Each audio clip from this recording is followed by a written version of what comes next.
Hello students, तो ये हमारा करंट इलेक्ट्रिसिटी का लेक्चर नंबर 4 है, जिसमें हम लोग रजिस्टेंस के बारे में पढ़ेंगे कि किसी भी मटेरियल का या किसी भी कंडक्टर का रजिस्टेंस क्या होता है। तो आइए लिखते हैं, what is the resistance of a conductor. तो आप लोग ये 10th क्लास में भी पढ़ रखे होंगे, कोई भारी बात नहीं है। रजिस्टेंस की डेफिनेशन क्या होती है? It is a properties of a material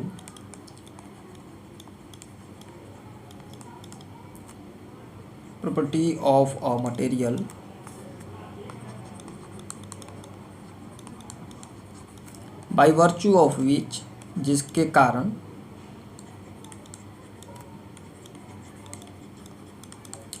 by virtue of which it opposes the flow of current through it. It opposes the flow of current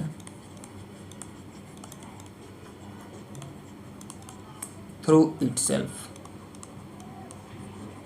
through it। मतलब ये किसी भी कंडक्टर का वह प्रॉपर्टीज है, किसी भी कंडक्टर या मटेरियल आप ले लो, किसी भी कंडक्टर या मटेरियल का वह प्रॉपर्टी है जो अपने से अंदर फ्लो होने वाली करंट का विरोध करता हो, है ना, उसका अपोज करता हो। मान लो करंट ऐसे जा रहा है, आई ऐसे बाहर आ रहा हो, करंट को आई से डिनोट करते ही है।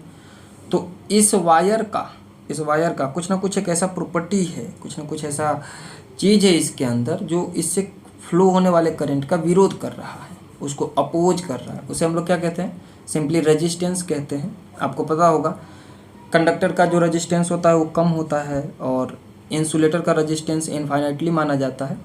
अगर मैं बात करूं कि रेजिस्टेंस ऑफ इंसुलेटर कितना होता है, तो इंसुलेटर का रेजिस्टेंस माना जाएगा इनफाइनाइट।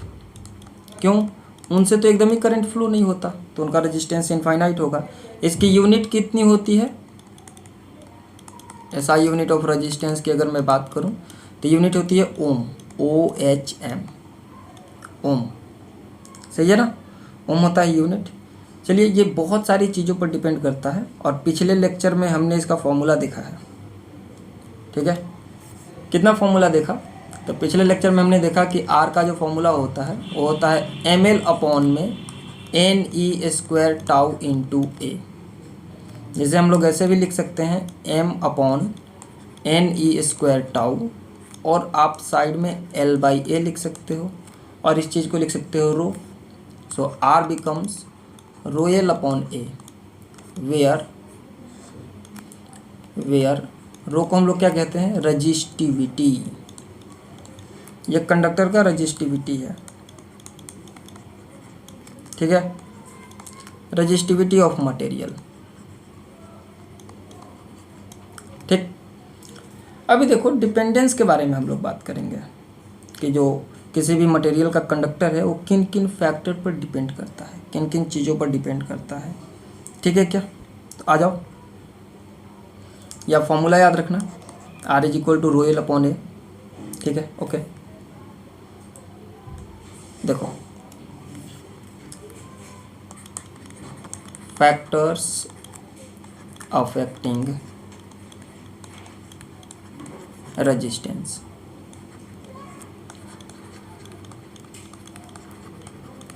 कौन कौन से ऐसे फैक्टर्स हैं जो किसी भी रेजिस्टेंस को अफेक्ट करते हैं?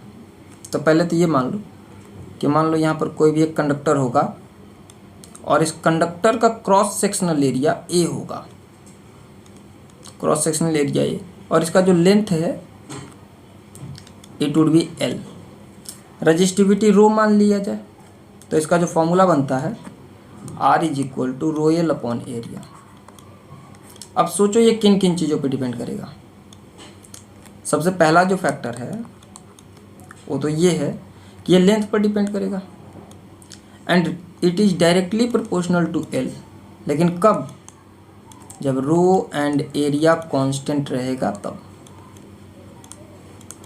अगर किसी भी मटेरियल का ना तो रजिस्टिविटी बदल रहा हो, इनफैक्ट आप कह सकते हैं ना तो टेम्परेचर बदल रहा हो और नहीं उसका क्रॉस सेक्शनल एरिया बदल रहा हो, तब उसका जो रेजिस्टेंस होता है वो रेजिस्टेंस उसके लेंथ के डायरेक्टली प्रोपोर्शनल होता है। यहाँ से आप देख लो, अगर ये दोनों कांस्टेंट हो जाएगा, ये दोनों कांस्टेंट हो जाएगा तो R is proportional to L हो जाएगा। सही है क्या? दूसरा फैक्टर क्या आएगा? दूसरा फैक्टर आएगा R is proportional to 1/A, that is R is inversely proportional to cross sectional area. लेकिन कब? जब इसमें रजिस्टिविटी एंड L कांस्टेंट रहेगा तब। अगर ये दोनों कांस्टेंट रहता है तो हम लोग कह सकते हैं कि R is inversely proportional to A। ठीक है क्या? बाकी दो फैक्टर्स और भी हैं। आप इसका तीसरा फैक्टर मान लो टेम्परेचर। टेम्परेचर पर बात करेंगे हम लोग बाद में, एक अलग ही टॉपिक है। बट अभी के लिए इतना समझ लो कि एज टेम्परेचर इंक्रीजेज कंडक्टर का रेजिस्टेंस इंक्रीज हो जाता है, लेकिन सेमीकंडक्टर का डिक्रीज हो जाता है। तो अभी इसे छोड़ देते हैं। फोर्थ फैक्टर भी है, वो है मटेरियल, नेचर ऑफ मटेरियल। ये किस चीज़ से बना हुआ है इस पर भी डिपेंड करता है। कॉपर का है, एल्युमिनियम का है, आयरन है, टंगस्टन है, किस चीज़ का है, इन सब चीज़ों पर डिपेंड करता है। फिलहाल अभी हम लोग इन दोनों फैक्टर पर ध्यान देंगे। ओके, चलिए तो आगे बढ़ते हैं और इसे हम हटा देते हैं, इन दोनों फैक्टर को हटा देते हैं।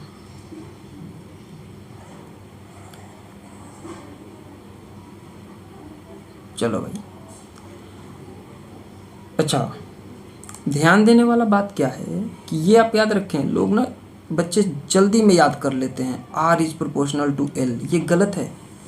R is proportional to L सिर्फ तभी होगा जब रजिस्टिविटी और एरिया कांस्टेंट होगा।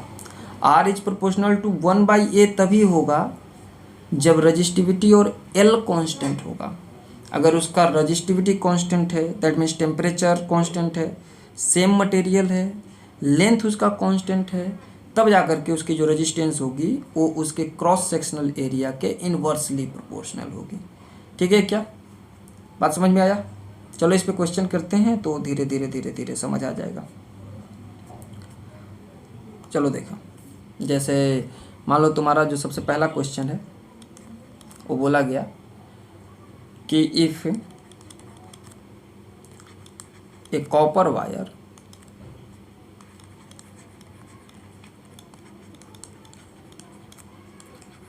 of length L and area A, area that means cross sectional area, ठीक है। एंड यहाँ पर मैं लिख देता हूँ पूरा, and cross section A has resistance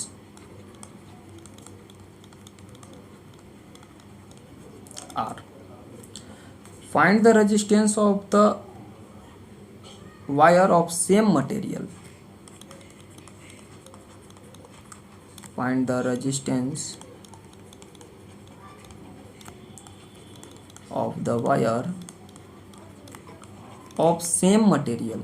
material same है इसका, ठीक है। End of same cross section area end of same thickness, इसका जो थिकनेस है वो भी सेम कर दिया गया। But if it's same thickness but length is double, उसका जो लेंथ है वो डबल है that of the first one, पहले से दुगना। मतलब आप समझो ऐसा ऐसा है कंडक्टर,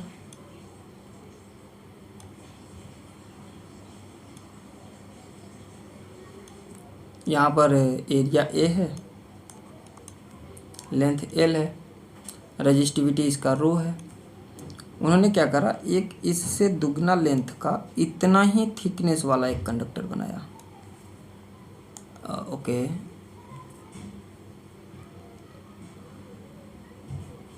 ऐसा एरिया इसका भी सेम रखा, मटेरियल भी सेम रखा, दैट इज रजिस्टिविटी भी सेम रखा, बस लेंथ जो कर दिया एल से 2L। तो इसका रेजिस्टेंस कितना हो जाएगा? रेजिस्टेंस इसका resistance is directly proportional to L होता है। रजिस्टिविटी कांस्टेंट है, एरिया कांस्टेंट है, तो एल अगर दुगना होगा तो रेजिस्टेंस भी दुगना होगा। दैट मीन्स आर डैश जो होगा वो भी 2R हो जाएगा, बिकॉज इसका रेजिस्टेंस R है। ख़त्म। इसमें क्या सोचना है? आ जाओ नेक्स्ट पॉइंट पर। सेकंड क्वेश्चन, अगर मान लो तुमसे कोई बोले कि एरिया को डबल कर दिया जाए और लेंथ रहे सेम, लेंथ सेम रहे, रजिस्टिविटी को सेम रखा जाए, ठीक है, नेचर ऑफ मटेरियल सेम रहे और एरिया को कर दिया जाए डबल्ड, एरिया इज डबल्ड, तो आर डैश क्या होगा? दैट मीन्स न्यू रेजिस्टेंस क्या होगा? अभी आप समझ लो। यहाँ पर एक कंडक्टर बनाओ, लेंथ वेंथ सेम रखो, एक और कंडक्टर बनाओ,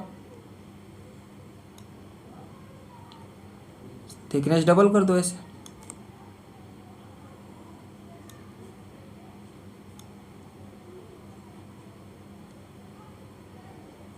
थिकनेस डबल कर दिया, एल है तो एल रखा, रजिस्टिविटी वगैरह सब रखा, तो इसका रेजिस्टेंस आर है तो इसका कितना हो जाएगा? तो हमें पता है R is proportional to 1/a। That means अगर एरिया दुगना होता है तो रेजिस्टेंस 2 गुना कम हो जाएगा। एरिया अगर 2 गुना होता है तो रेजिस्टेंस 2 गुना कम हो जाएगा।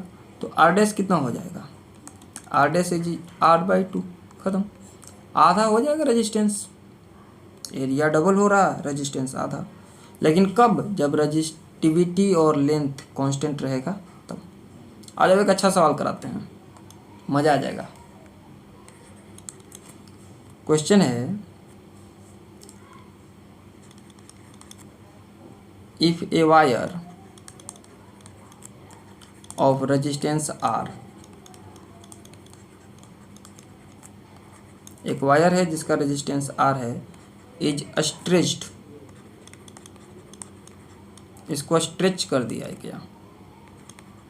Is stretched to its double length, उसके लेंथ के दुगना तक। Then find the new resistance of the wire, then find the new resistance of the wire.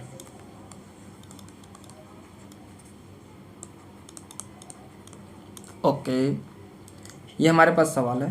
बोला कि एक वायर को स्ट्रेच कर दिया गया। Let me change the colour of the pencil. Okay okay, बोला कि वायर की रेजिस्टेंस आर है और उसको इस प्रकार से खींचा गया है कि इसकी जो लेंथ है वो लेंथ डबल हो गई। अब सोचो खींचा गया है तो लेंथ डबल हो रहा। मतलब अगर आपके पास एक ऐसा कंडक्टर है और इसको आप एक काम करो, ऐसे खींचो, ऐसे स्ट्रेच करो, तो तुम्हें नहीं लगता कि स्ट्रेच करने पर उसका एरिया, उसका थिकनेस ऐसे कम हो जाएगा? If something is being stretched like this, तो उसका एरिया जो है कम हो जाएगा। एरिया कम हो जाएगा कि नहीं? अगर इसकी मैं लेंथ ऐसे डबल कर दूं, ऐसे टिचिक ऐसे खींच दूं, तो इसका एरिया भी ऐसे आधा हो जाएगा, हाफ हो जाएगा, ऐसे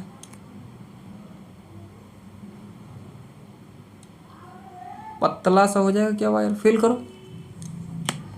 if something is being stretched, it's area will become half, because उसका लेंथ डबल कर दिया गया है।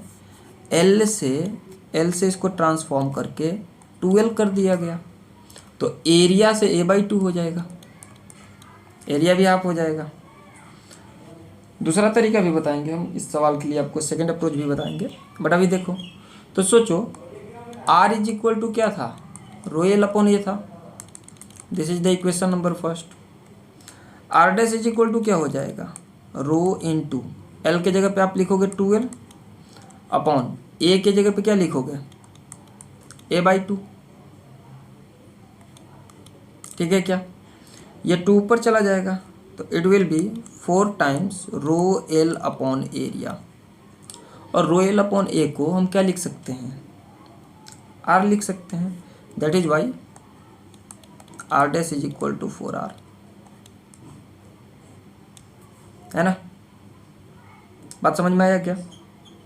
अगर हम उसके दुगना लेंथ तक खींचते हैं तो उसका एरिया हाफ हो जाएगा। एरिया हाफ होने के कारण उसका जो न्यू रेजिस्टेंस है वो न्यू रेजिस्टेंस 4R हो जाएगा।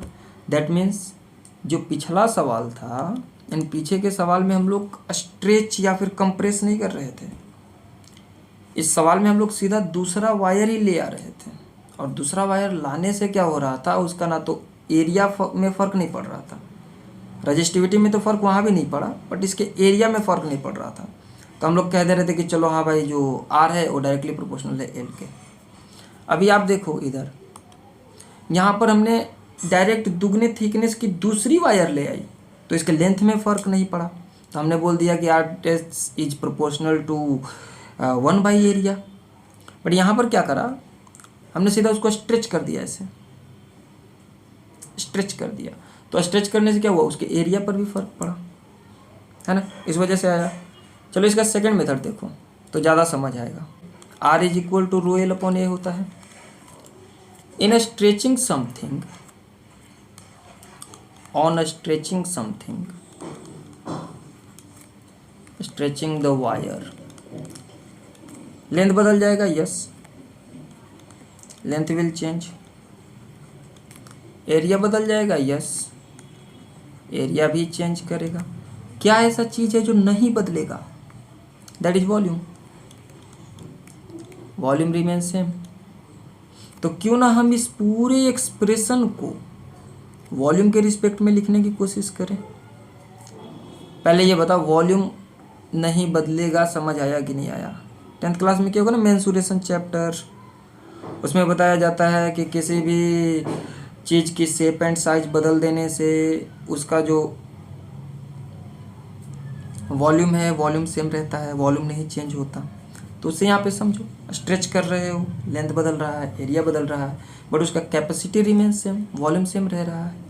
तो इस पूरे आर को उसके रिस्पेक्ट में लिखो, और लिखने के लिए क्या करो आप कि एल से ऊपर और नीचे मल्टीप्लाई कर दो, ठीक है।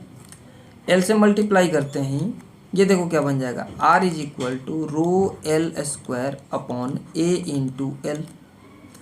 अब आप यहाँ पर देखो, R is equal to rho L square upon A L को आप भी लिख सकते हो, this A L can be written as volume because area into length हो गया ना, तो यहाँ पर आ जाएगा वी, वॉल्यूम है वॉल्यूम, पोटेंशियल डिफरेंस मत समझ लेना वॉल्यूम है। तो rho constant, V constant, L square है, सॉरी वी कांस्टेंट, तो हम लोग कह सकते हैं कि ये दोनों के दोनों, ये दोनों के दोनों कांस्टेंट है,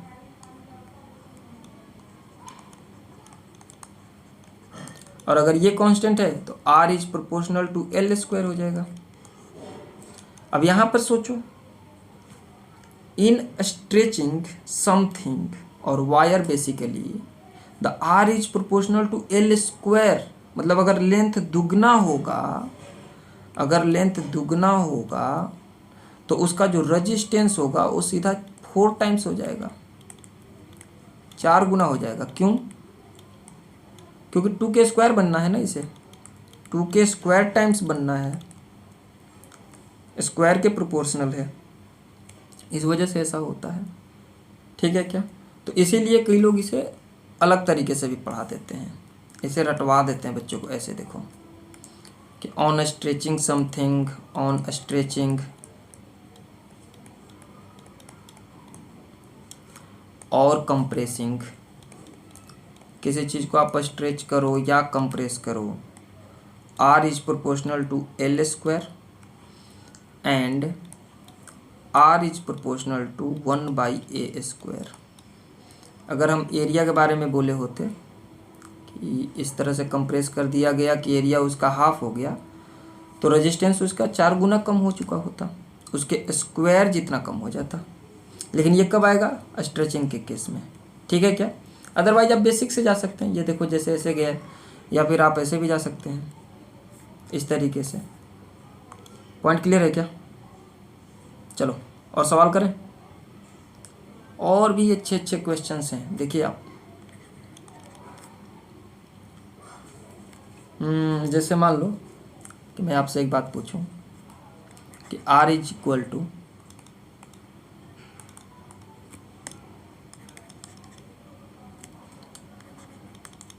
रो एल अपॉन एरिया होता है, क्या इसमें कोई चीज़ ऐसा है जो करंट के डायरेक्शन पर डिपेंड करता है? तो आप क्या बोलोगे, यस और no? The answer is yes. याद रखें आप, ये जो चीज़ें हैं ना करंट के डायरेक्शन पर डिपेंड करते हैं। जैसे फॉर एग्जांपल अगर आप कंडक्टर ऐसे ले रहे हो, अगर आप कंडक्टर को ऐसे ले रहे हो और बैटरी ऐसे कनेक्ट कर रहे हो इस कंडक्टर में,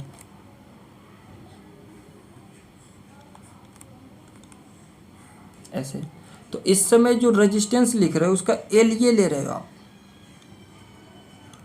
एंड दिस इज ये, इसे आप ले रहे हो क्रॉस सेक्शनल एरिया ए, और तब लिख दिए R is equal to rho L upon A. But अगर मान लो कि किसी ने कंडक्टर ऐसे लगा दिया तब क्या होगा,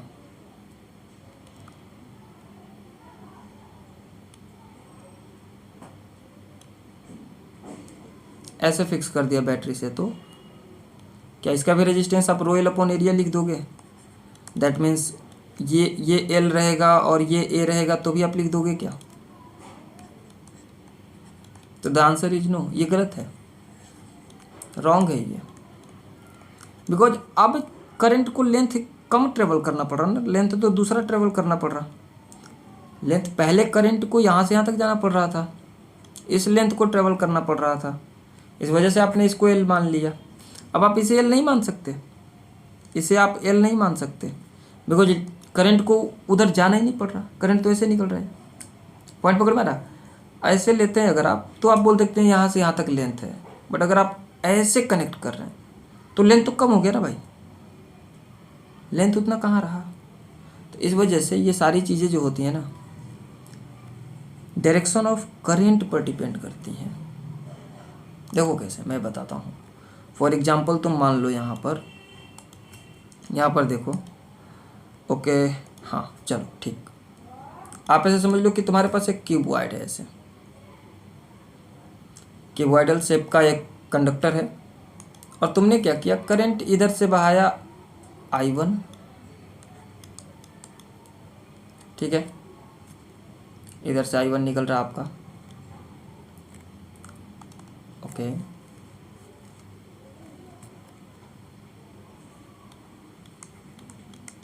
अपने इधर से अपने ऐसे फ्लो कराया I2 नीचे से ऊपर की तरफ, तो क्या इसका रेजिस्टेंस बदल जाएगा या वही रहेगा? तो बदल जाएगा, अलग अलग सिचुएशन में अलग अलग रेजिस्टेंस काम करेगा। देखो इसके लिए रेजिस्टेंस अलग होगा, मैं बताता हूँ कैसे। आप इसका लेंथ ले लो L, ब्रेथ ले लो B और हाइट ले लो H। तो जब करंट ऐसे फ्लो कर रहा है तो उस समय ये एरिया काम आ रहा है, ये एरिया काम आ रहा है, जितना ये क्रॉस सेक्शनल एरिया है, जहाँ से करंट इंटर कर रहा है वो, और जहाँ से करंट बाहर निकल रहा है वो, और लेंथ L ही रहेगा।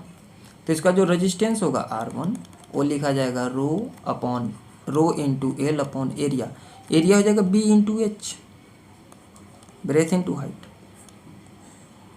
समझ आ गया क्या? लेकिन अब इसके लिए सोचो, R2 के लिए सोचो,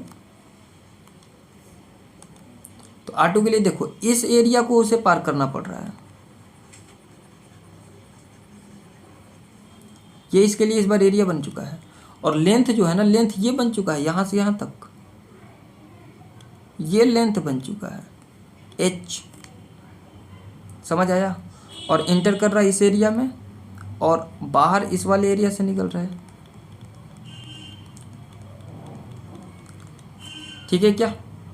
तो इस टाइम जो R2 लिखा जाएगा, फॉर्मूला तो वही लगेगा रो L upon area, but LH बन गया, और एरिया कितना बना, L into B, length into breadth, because area of floor लिखने वाले हो और एरिया ऑफ रूफ लिखने वाले हो।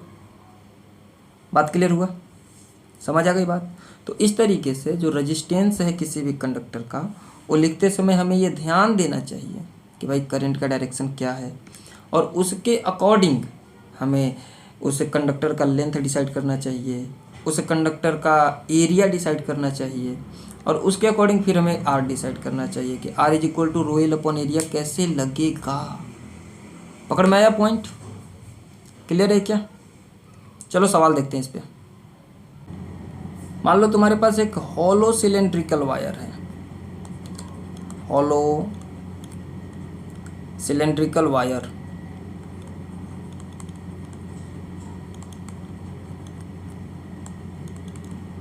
कंडक्टर है ऐसा जिसमें करंट इधर से इधर फ्लो कर रहा है, ऐसे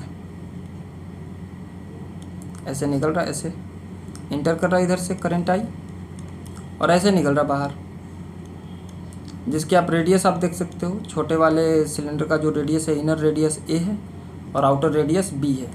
तो बताओ इसका रेजिस्टेंस क्या होगा।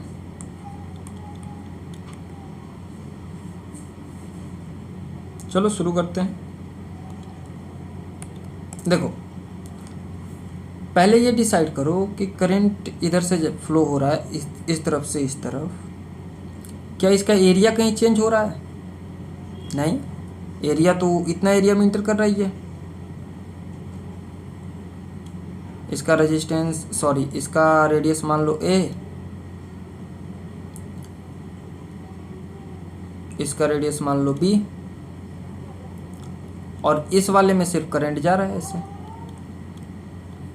क्रॉस का मतलब अंदर समझना, इस वाले में से करंट अंदर जा रहा,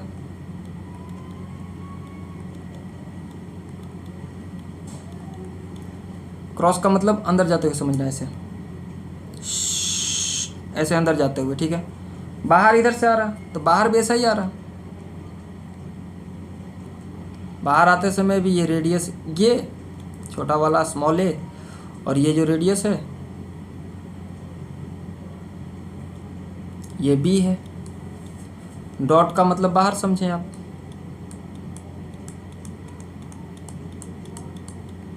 डॉट मतलब बाहर। तो अंदर इंटर भी किया करंट इतने एरिया में, इतने एरिया में, और करंट बाहर भी आया इतने एरिया से। दैट मीन्स एरिया तो कहीं नहीं चेंज कर रहा, एरिया तो यूनिफॉर्म है, लेंथ वाइज भी यूनिफॉर्म ही है। तो डायरेक्ट आप इसका आंसर लगा सकते हो, R is equal to rho L upon area. Rho का रो ले लो, एल का लेंथ एल ही है, एरिया कितना हो जाएगा। तो एरिया देखो, बड़ा वाला सर्कल का एरिया माइनस छोटा वाला सर्कल का area, that means pi into B square minus A square, that is the answer. खत्म। क्लियर हुआ क्या? बात समझ में आया कैसे बन रही है?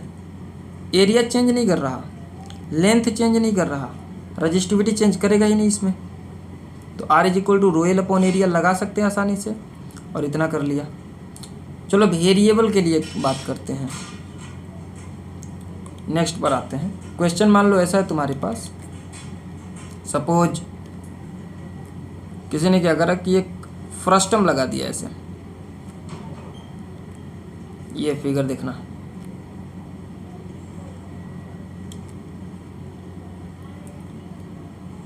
बड़ा फेमस सवाल है, बोर्ड एग्जाम के लिए बहुत इंपॉर्टेंट है।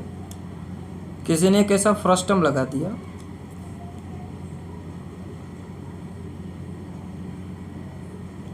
ऐसे,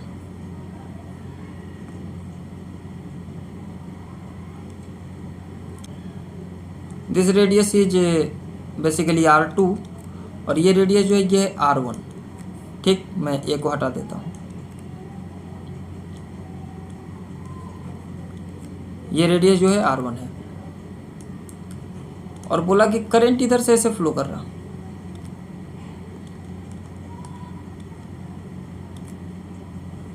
करंट ऐसे जा रहा है, लेंथ लिया गया फ्रस्टम का L, और बताना है कि इसका रेजिस्टेंस क्या होगा, R इज वाट। और साथ में एक चीज़ और इन्होंने दे रखा है, R2 माइनस R1 बहुत बहुत छोटा है L से, ये भी उन्होंने दे रखा है। तो यहाँ पर आप समझ लेना, R2 minus R1 is very very smaller than L। मैं नीचे लिख देता हूँ, शायद दिखाई ना दे, शायद दिखाई ना दे यहाँ से, तो यहाँ से हटा देता हूँ मैं।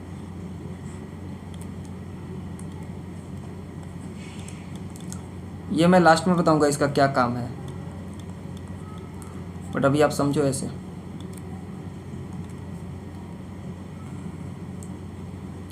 चलो शुरू करें क्या?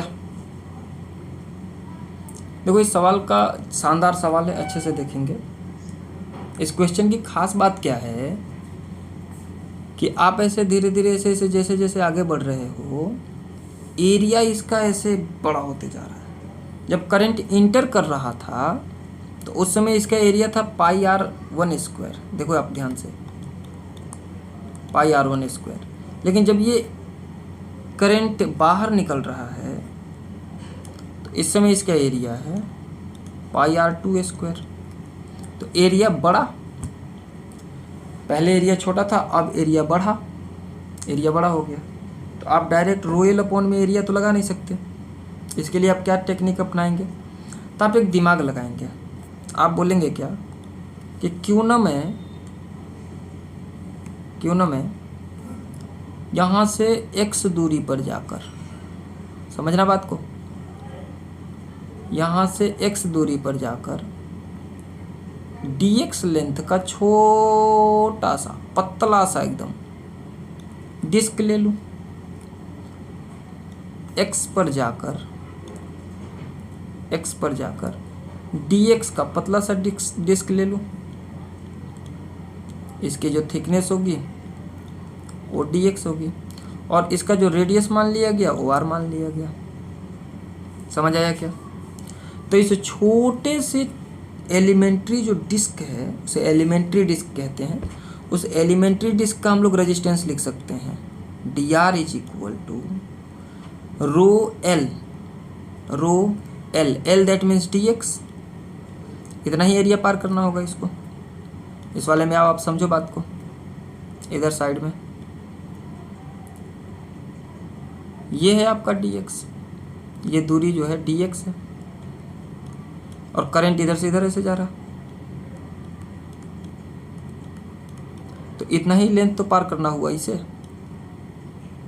बात समझ में आया क्या? तो ये dx हो गया अपॉन में एरिया, खुद इसी का एरिया पाई आर स्क्वायर।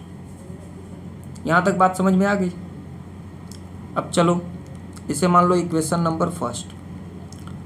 लेकिन जब ध्यान से देखो तो इसमें x भी वेरिएबल है और r भी वेरिएबल है। आप जैसे जैसे इधर ऐसे बढ़ रहे हैं लेंथ भी बढ़ रहा है, dx भी बढ़ रहा है और जैसे जैसे ऐसे बढ़ रहे हैं उसका एरिया भी बढ़ रहा है। x भी वेरिएबल हुआ, r भी वेरिएबल हुआ। तो क्या करें? तो इंटीग्रेट भी नहीं कर सकते अब इसे हम लोग ऐसे इंटीग्रेट भी नहीं कर सकते, बिकॉज हमें कोई एक ही वेरिएबल चाहिए, या तो x के फॉर्म में या तो r के फॉर्म में। तो इसके लिए हमने क्या दिमाग लगाया, यहाँ से एक लाइन ड्रॉ करी, यहाँ से इसे ऐसे एक लाइन ड्रॉ करा और इस एंगल को हमने मान लिया थीटा, इस एंगल को थीटा माना। तो सोचो कैसा बनेगा वो। अपने पास एक ऐसा ट्रायंगल मिला ना, एक ऐसे मिला, एक इधर मिला ऐसे, ठीक है, ये वाला एक मिला ऐसे। यहाँ पर जो ये है ये एंगल मिल गया थीटा। यहाँ पर ये दूरी कितनी बची, r2 माइनस r1। सोचो ये टोटल नीचे r1 है, ये यहाँ से यहाँ तक r2 है, तो ये दूरी इतना इतना कितना बचा, r2 माइनस r1। तो इसका tan थीटा कितना होगा और ये डिस्टेंस कितना है, l है। तो tan थीटा होता है p by B, that means r2 minus r1 upon l। ठीक है क्या, r2 minus r1 upon l ऐसा होता है। तो अब आप सोचो tan थीटा को हम लोग स्लोप कहते हैं, स्लोप।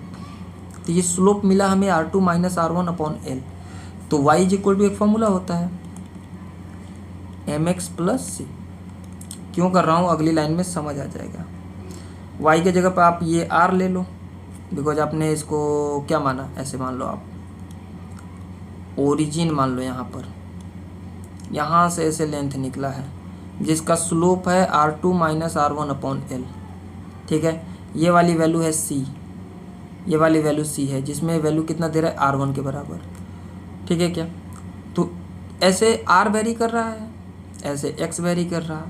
तो y is equal to M X plus C में आप लिखोगे y के जगह पे r is equal to m के जगह पे लिखोगे r2 minus r1 upon l, sorry r2 minus r1 upon l into x और प्लस c। सी के जगह पे ओरिजिन से कितना ऊपर कट किया है इन्होंने, ओरिजिन से इन्होंने आर ऊपर कट किया है, ये देखो ये R1 ऊपर, तो R1 तो प्लस हो जाएगा यहाँ पर R1, तो इस R इज इक्वल टू इतना मिला। अब आप एक काम करो, दोनों तरफ एक काम करो, x के रिस्पेक्ट में डिफ्रेंशिएट कर दो, तो डिफ्रेंशिएट करते हैं ये कितना मिल जाएगा, dr/dx इज इक्वल टू, ये तो कांस्टेंट है देखो ध्यान से, तो कांस्टेंट चीज़ का डिफ्रेंशिएशन होता नहीं है, तो R2 - R1/L रह गया वैसे ही, इंटू एक्स का हो गया डिफ्रेंशिएशन 1, और ये कांस्टेंट अकेला है बेचारा, तो इसका डिफ्रेंशिएशन 0। नेक्स्ट पेज पर चलते हैं, ये ध्यान में रखना इतना सारा बात देखो, तो हमें मिला dr/dx is equal to R2 - R1/L, so dx is equal to क्या मिला, dr इज इक्वल टू मिला R2 - R1/L into dx, so dx is equal to L/R2 - R1 into dr।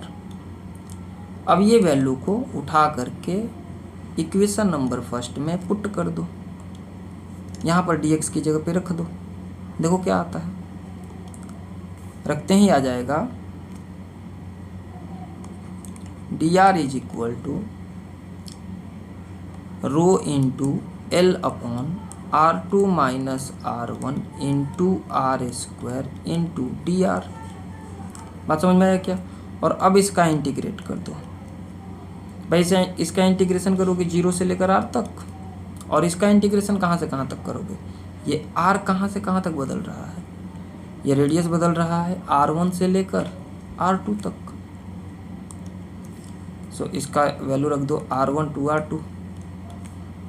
ऐसा करते हैं, इधर आ जाएगा रेडियस, इधर रो इंटू L/R2 - R1 बाहर, अंदर बचा r के पावर -2 इंटू dr, R1 से लेकर R2 तक। अब आपने इसका इंटीग्रेशन पढ़ रखा होगा,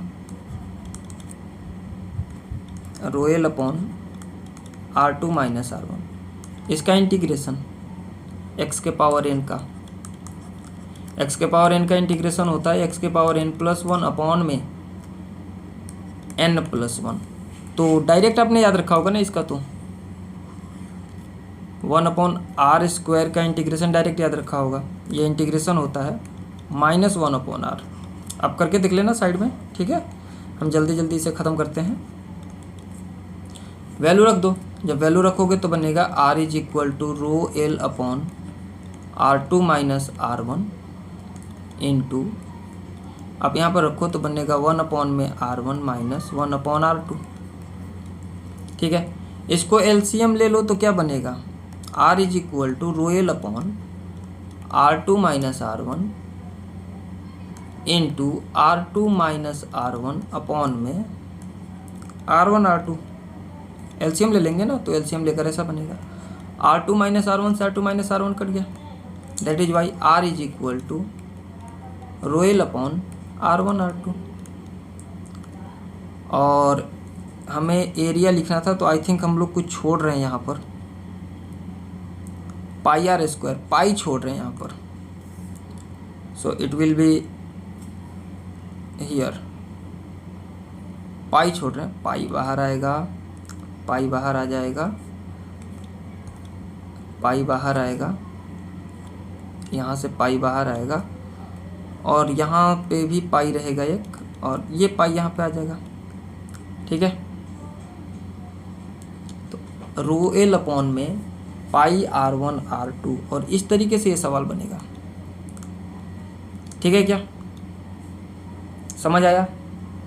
तो बहुत सारी चीज़ों पर डिपेंड करता है रेजिस्टेंस।